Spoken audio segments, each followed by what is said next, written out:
What is happening, everyone? Welcome back to G-Ball Vision. Thank you for stopping in. Today we have another exciting unboxing to dig into for you guys. Before we get started, double check and make sure you are subscribed to the channel. I would love to have you here. And before you head out, do me a huge favor. Hit the thumbs up button. I greatly appreciate it, everyone. Really helps push the video out there so more people can check it out. And feel free to let me know what you are carrying in your pockets today down in the comments. So I believe what we have here today is a knife coming in from Kizer. Let's make sure, because I'm not actually sure what knife this is. And we're not going to look at the tag either. Yeah, it is from Kizer. Okay, so we're on the right track, but I don't remember which one this is. Going to be a more premium end out of their line, at least. We have the magnetic closure here, and then we have our paperwork and microfiber cloth. We have a sticker. We should have extra hardware. We have some extra hardware, and I'm seeing some springs in there, some Omega springs. So that is going to tell us at least something. And yes, that's right. So this is going to be possibly one of the most premium drop bears. In my opinion, I think this is the most premium edition, but that would vary from your needs. So we have Azo as the designer. This is the drop bear, one of their most premier models. Coming in LMAX, we have a Stonewash and Arctic Storm carbon fiber. So this is the best looking and the best drop bear in my opinion. I do like a few of the other ones. The 154 and aluminum is a fantastic value. They make LC200N. I think they did S45, I believe. They've done a lot with this knife, and for very good reason. It's a fantastic model. This particular one, like we said, is going to be coming in LMAX. And we have a beautiful tumbled finish on this spear point, drop point style blade. Nice little swedge going to the tip there. Gives it a little bit of characteristic. And then this flat runs right into that. So it looks really, really good. You still have a little bit of a pokey tip there. Some semblance of a pokey tip. You could still pierce and poke. Then we have a nice straight that rolls into that belly. Going to be ultra useful, guys. If you don't know about the drop bear, haven't experienced one, they make a ton of different versions of this, all the way down into, I think, like the 80s. I think they do a micarta in 154. They do an aluminum in 154 for sure. They do 20 CV, I think. S45, LC200N, LMAX, all kinds of different stuff. So there's really a choice, a blade choice for everyone, and they all offer different handles, whether it's aluminum, carbon fiber. I don't think they've went the titanium route just yet. That was my little puppy bumping the camera stand. Sorry about that. We have I believe that is a titanium clip. Yes, we have a titanium clip there, and everything has been recessed with the exception of the pocket clip. They do that because they tool it for left-hand carry, and it does help keep this clean if they weren't going to use a filler tab. And in the case of this, I'm not sure why not just go with a matching filler tab or go with, you know, an aluminum filler tab here and just recess it. But there's going to be plenty of room in there to get into most pants pockets. This clip is very well designed and well done. It feels extremely good in hand. You don't feel it at all. And it also functions very well as far as going in and out of the pocket. We'll get our issuing stitches Hank out here and we'll double check that. That way you can get an idea. It's been a little while since we've had a drop bear on video. It's going to carry extremely deep. There might be a tiny little bit poking out, less than 1/8 of an inch, probably about a 1/16, which is basically nothing at all. So that'll carry very well. The clip looks good also and has pretty good retention. Kizer has the best crossbar lock in the game. There's no question about it. There's no doubt about it, in my opinion. There's some other companies that are close. Vosteed is right there. And there's some other companies as well that do a fantastic crossbar lock. But I think Kizer is the trailblazer. They are leading the way. As I've said before, guys, Benchmade created the crossbar lock. Kizer perfected the crossbar lock. So it's adjustable. It gives you a very satisfying open, and this one is extremely solid, guys. Very strong springs, and I believe that's probably in the middle setting. So you could increase that and get an even stronger opening option there, and I'll probably end up doing that. It should be very easy. You pop this scale off, pull it up, and pop this scale off, pull it up, put the scales back on, and you're done. It's very easy to adjust the crossbar lock. Plenty of videos out there. Maybe we'll do one. We have good access to the crossbar lock there, and those tabs are done very well. They step them, so it's easy to get to and easy to grab a hold of.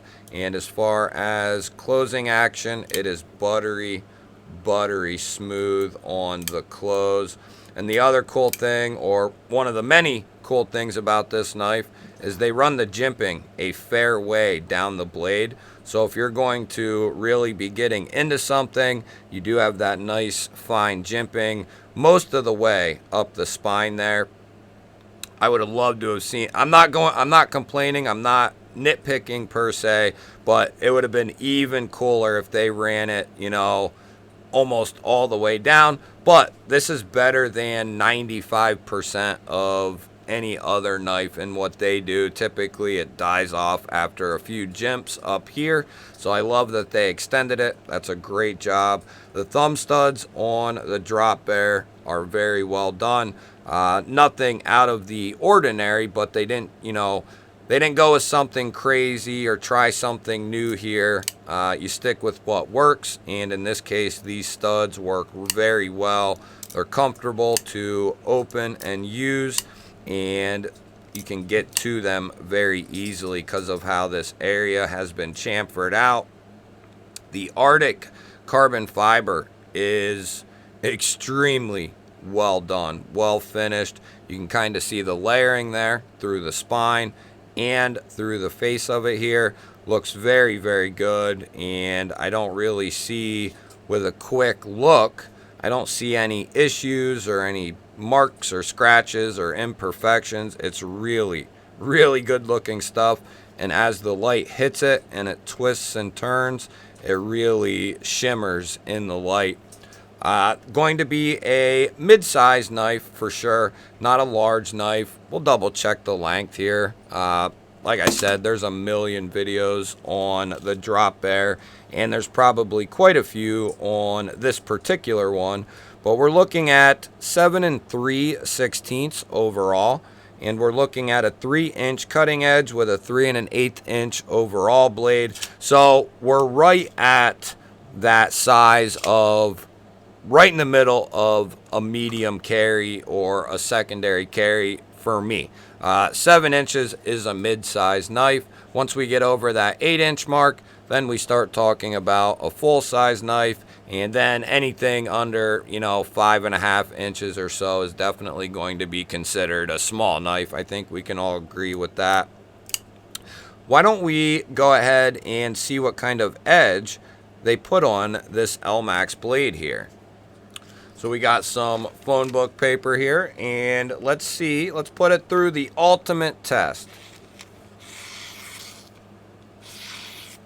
Yeah, buddy. Very, very nice right out of the box. Kizer has went from very, very good with their production knives, right? Whether we're talking about affordable knives in the budget range or we're talking about premium knives, they were in the very good category, right? They are starting to make a case to move up to, now they don't put a lot of knives out much above 200, but I will not be surprised, guys, if within the next year or so we start seeing them go above what we've seen them do here very recently. They love dabbling in that 170 area. I will not be surprised if we see them make the jump and bump up to like 250, maybe 300, and start offering something even, you know, more refined than what we've been getting. And what we've been getting at the 175 or so price point has been extremely good stuff. We're talking about the Mystic. The Veritas isn't quite up that high. The Militol, you know, they're not quite up that high. The Mystic is, I believe, but some of these other knives, the Drop Bear, I believe, is getting up there in this particular version. But they're extremely well done. I mean, they're not skimping you on anything here. I think the price is valid, and they have good pricing, you know, for the most part across the board. On 9 out of 10 or 9.5 out of 10 models, they get the pricing, I think, right on point. And for Arctic Storm, carbon fiber, L-Max for the blade steel, I think this is a very fair price for the knife. And like I said, if this one isn't your cup of tea because of the blade steel or the color or the carbon fiber, they have a ton. Or if it's out of your price range, right, the aluminum one and 154 is out of this world good as well. I also have that knife, and it's amazing. This one's a little bit different feeling because of the carbon fiber opposed to the aluminum. It's a little bit different feel in hand, but they're equally going to be very good. And I would love to see Kizer take that next bump up, you know, use L-Max, use S90V, put out some titanium handles with this kind of carbon fiber as an inlay, or a bolster, stuff like that, and really refine them, you know, to the point where they're worth that $250, $300 in that area, because they can do it. They have the potential to do anything from $40 up to $300 and make it very, very good. So I'd love to see that from them, and I think we will see that sooner rather than later. All directions and all things point to that. I don't think they want to jump too high because they know their customer base pretty well. They know there's a lot of people that buy $60 to $80, $60 to $90 knives, and then they know also that a lot of people enjoy their S35VN and titanium knives that come into, you know, that $140 to $160, $170 range. So I think, you know, that's a reason we haven't seen them jump up yet, but we've seen them put out some models that are starting to get over that $200 price point. You guys will have to let me know. What do you think of Kizer and what they've been doing lately? Hate them or love them, they've been doing a fantastic job. Let me know what you think of the Drop Bear as well. I think this is, I mean, at the price point, I will take this over the Bug Out any day. And I don't really care which Bug Out we're talking about. Even my beloved S90V and carbon fiber. I do love S90V, but for the price point, I will take this all day long in L-Max and carbon fiber and be just fine. So I'd love to hear your guys' thoughts on Kizer and the Drop Bear here. Don't forget to hit that thumbs up button. I always appreciate that, everyone. If you're new here, we release videos just like this every single day. Hit the subscribe button, ring the little bell. I'd love to have you here. Otherwise, guys, I'll throw up a couple of new videos. Go check one of them out. Have yourself an awesome day. Thanks again for watching, and I will catch you on the next one.